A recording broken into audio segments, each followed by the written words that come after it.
What was your favorite part of learning a trade at Universal Technical Institute? Oh, definitely getting on the dyno, playing, making the performance side of the shop in the automotive. So it was really neat to get in there and see the young students. Same thing, the passion, the desire for the automotive, for performance, how excited they were to have me there partaking in it, learning, honing our crafts and you know, learning stuff that I didn't know. Like, I like to think that I'm pretty educated in this stuff, but I'm not at the same time. So the same thing, it's every opportunity, it's a time to learn something new, go out, have some fun.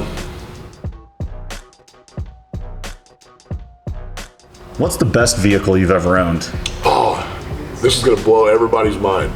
The best vehicle I've ever owned, Kia Soul. It's always funny, when I moved to Florida to start my journey with WWE, I moved to Florida with everything I owned in a Kia Soul. I had $150 cash in my pocket and about $40,000 in credit card debt, and one hell of a dream. And 10 years later, I'm freaking gonna get emotional. 10 years later, I'm here being able to talk about this and share my experiences and the amazing things that happened in my life. And it's crazy, like I've talked about when we were at Universal Technical Institute, how I believe all of this has led in my path to be where I am in life. And you know, I hold all this near and dear, and it's so neat to be able to tie this back into my life, being able to partner with Universal Technical Institute, having great friends in the automotive industry, and you know, chasing my passion of being that little kid. What's a thought you have or a ritual you do when people doubt you? Oh, I love being doubted. That's one of my favorite things. I love people that bet against me, because my whole life, you know, I grew up bullied, and I had my teachers when I was a kid tell me I was never gonna amount to anything. And I'll never forget that. When I got my first action figure, I mailed one to the school, to the teacher, and I said, "Thank you for everything, because you inspired me by telling me that I was never gonna amount to something, that I was gonna prove to the whole world that I was gonna be something." What's the best advice you've gotten from another wrestler over the course of your career? God gave you one mouth and two ears for a reason. Listen twice as much as you talk. If you could do anything to help out a vet, what would you want to do? So I have a goal and a dream of mine, and I will manifest this, because anything I've ever put my mind to, I've accomplished.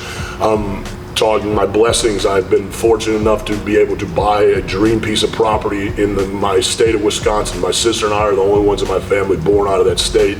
I got lucky, got 80 acres that came up for sale next to, he's not my blood uncle, but he's, you know, you meet people in life and you don't have to bleed the same blood to be family. And that's what I love about the area, is everyone's so family friendly oriented. I live in a tiny little town. Everyone knows that's my sanctitude, where I go to get away from the crazy hustle and bustle of life. What I want to do is be able to build a tree stand on my property that has an elevator in it, so I can have wounded veterans come out and share the passion of the outdoors and hunting with me, and take them on an experience of a lifetime. What's one tool in the shop that you can't live without? 10mm socket. Make sure you buy multiple ones, because you're going to lose them. What's your favorite tattoo?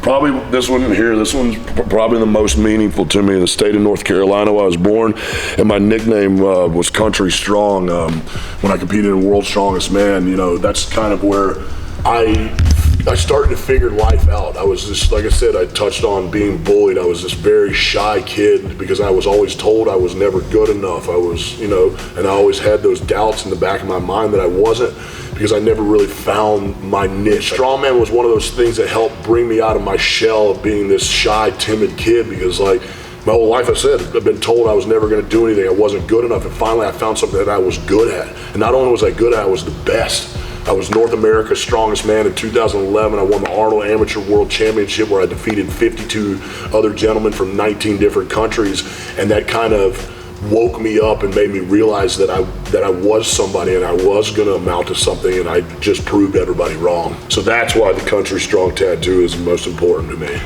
We got there. So you're the beef king of the meat castle. Correct. Where did that name come from? Being a narcissistic idiot. It was always a joke. Like, I don't know, everyone's like, you're so beefy, you're so meaty, and I don't know. And it just, one day joking around, talking about myself in third person like the narcissist that I am, I decided to name myself the Beef King. And this is the Meat Castle.